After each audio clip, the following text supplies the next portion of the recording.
8h26, on va vers le duel Trump-Biden, le match retour, si je puis dire, aux États-Unis. Vous avez vu les résultats du Super Tuesday. Tous les deux font pas tout à fait le grand chelem, mais quasiment.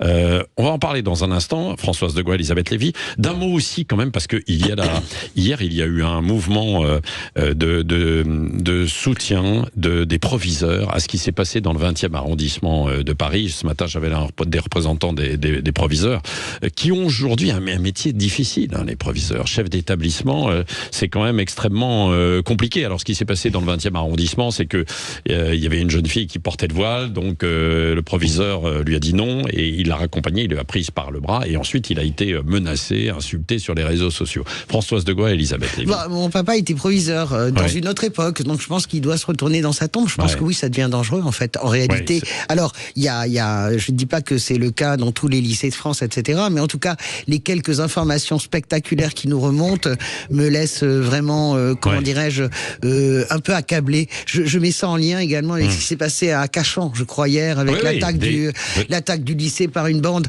Je ne sais pas quelle est la réponse. J'ai pas encore entendu vraiment la réponse du gouvernement là-dessus. Non, il faut une réponse politique. On entendra Sabrina Agresti-Roubache, qui est secrétaire d'État en charge de la citoyenneté de la ville. Moi, je suis pour une réponse déjà très musclée. Vous voyez ce que je veux dire? Une réponse musclée, policière, judiciaire, déjà. Je pense qu'il est pas possible de laisser des parents ou des amis de cette jeune fille insulter un proviseur sans que ça se termine pas devant les tribunaux. Voilà.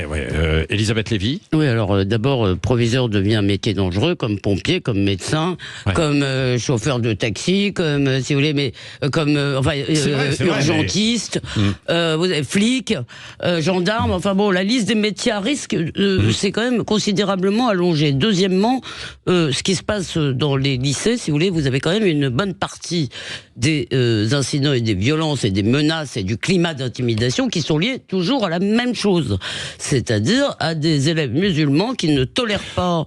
Pas que, mais ça arrive. Là, j'ai dit une bonne partie. J'ai pas dit toujours. J'ai dit une bonne partie. Je crois que ça correspond quand même à la réalité des incidents. Les menaces de parents peuvent venir d'autres, mais c'est souvent comme ça que ça se passe. Les profs qui sont exfiltrés, c'est toujours la même chose. Mais pourquoi?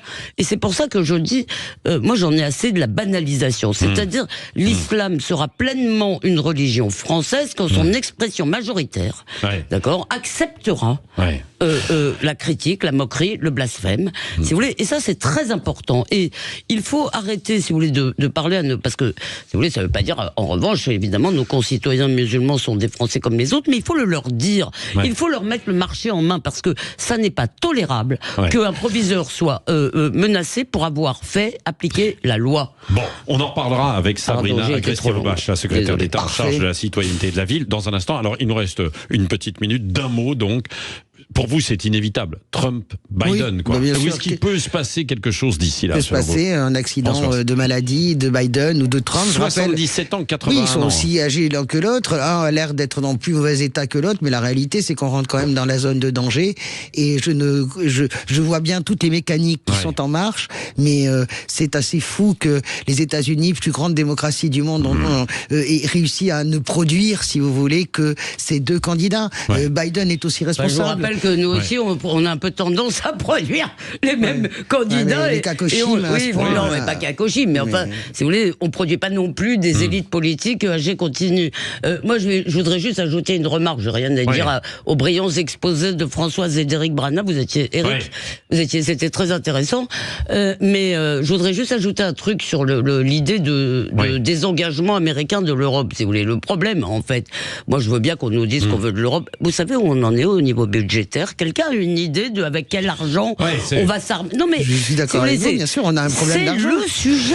Absolument, d'accord avec vous. Elisabeth Lévy, on y reviendra dans un instant. Jean-Jacques Bourdin avec Sabrina Agresti-Roubache, secrétaire d'État en charge de la citoyenneté et de la ville. Il est 8h31 sur Sud Radio.